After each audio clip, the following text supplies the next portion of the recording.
Hi friends, welcome to my channel. 3 వారాల నుంచి నేను మాట్లాడలేకపోయాను, గొంతు బాగోక. విషయం ఏంటంటే ఈరోజు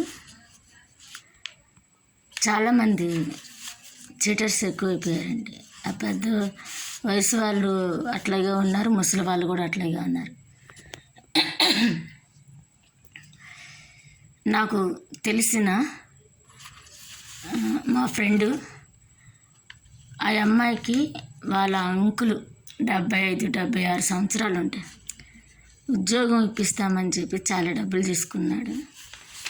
అయితే డబ్బులు ఇప్పించకపోగా, ఉద్యోగం ఇప్పించకపోగా ఇల్లు ఖాళీ చేసి పరారయ్యారంట. కానీ ఈ రోజుల్లో చాలామంది అట్లాంటి వాళ్ళు ఉన్నారు ఫ్రెండ్స్. కొంచెం మీరు కూడా ఆచితూచి అడుగులు వేయాలండి. ఉద్యోగం అనగానే సెంట్రల్ గవర్నమెంట్ కానీ స్టేట్ గవర్నమెంట్ కానీ వెనక ముందు ఆలోచించకుండా అప్పులు చేసి, ఉన్న వస్తువులు అమ్మేసి, ప్రాపర్టీస్ అమ్మేసి, తాకట్లు పెట్టేసి డబ్బులు ఇస్తాం. ఉద్యోగం వస్తే పర్లేదు, రాకపోతే అవస్థ మామూలుగా ఉంటుందండి. ఒకరు నమ్మే రోజులు కావు ఇవి. కన్సల్టెన్సీలు కానీ, ఏజెన్సీలు కానీ, అట్లాగే రియల్ ఎస్టేట్లు కానీ, ఏదైనా ఒక వస్తువు కొనేటప్పుడు కానీ, ఒక మనిషిని నమ్మేటప్పుడు కానీ చాలా జాగ్రత్తగా మనం చూసి అడుగులు వేయాలండి. ఈ రోజుల్లో చాలా చీటింగ్స్ ఉన్నాయి, చాలా ఇబ్బందులు పాలవుతాం. మా ఫ్రెండ్ కూడా చాలా ఇబ్బందులు పాలయ్యి అప్పో చెప్పో చేసి తినకో కడుపు కట్టుకొని తన యొక్క లేమిడిలో కూడా డబ్బులు తీసి ఉద్యోగం వస్తుంది కదా, ఫ్యామిలీ సెటిల్ అవుతుంది కదా అని ఎంతగానో ఆశగానో నమ్మి పెట్టింది ఫ్రెండ్.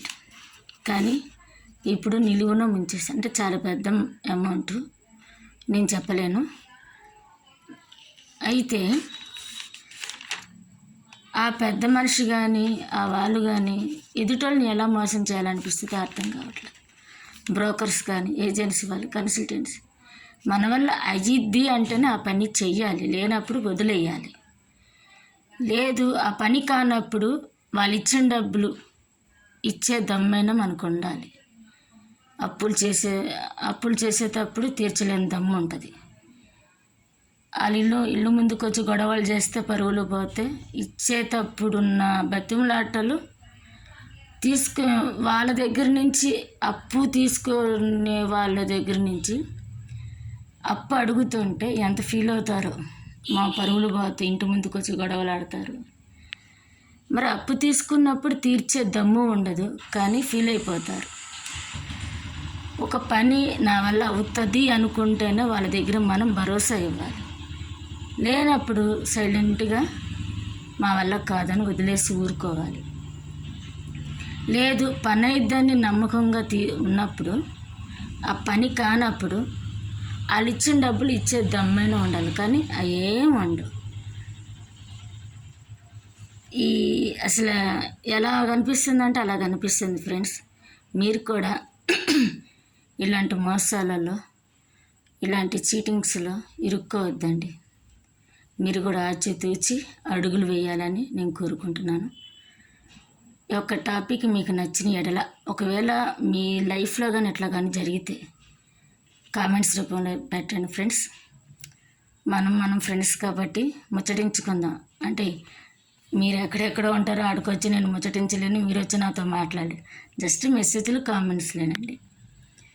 ఆ రూపకంగా మనము ఆత్మీయులమై అవ్వాలని నేను కోరుకుంటున్నాను. విలువైన ఆలోచనలు కానీ, ఏదైనా చెప్పాలని సలహాలు కానీ నాకు చెప్తారని ఆశపడుతున్నాను. ఈ వీడియో కనుక నచ్చితే లైక్ చేయండి, షేర్ చేయండి, సపోర్ట్ చేయండి, మీ ఫ్రెండ్స్కి షేర్ చేయండి, సబ్స్క్రైబ్ చేయండి, బెల్ ఐకాన్ని ప్రెస్ చేయండి, ఆల్ అనే బటన్ కూడా ప్రెస్ చేయండి. Thank you. Good evening friends.